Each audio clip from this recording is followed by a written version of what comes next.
যখন জুমার দিন আসে, এই জুমার দিনে যদি কোনো ব্যক্তি সকাল সকাল গোসল করে, আর্লি মর্নিং গোসল করার পরে তার উত্তম পোশাকটা পরিধান করে, আর গোসলটা করে ফরজ গোসলের মতো, আতর সুগন্ধি খুশবু তার সামর্থ্য অনুযায়ী ব্যবহার করে, এরপরে পায়ে হেঁটে হেঁটে মসজিদে আসে, বাহনে চড়ে নয়, পায়ে হেঁটে হেঁটে।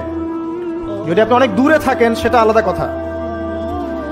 এবং ইমামের কাছাকাছি বসে, মসজিদে আসার পরে যতটুকু সম্ভব হয় সুন্নত পড়ে নিল, নফল পড়ে নিল, এরপর ইমামের কাছাকাছি এসে বসলো।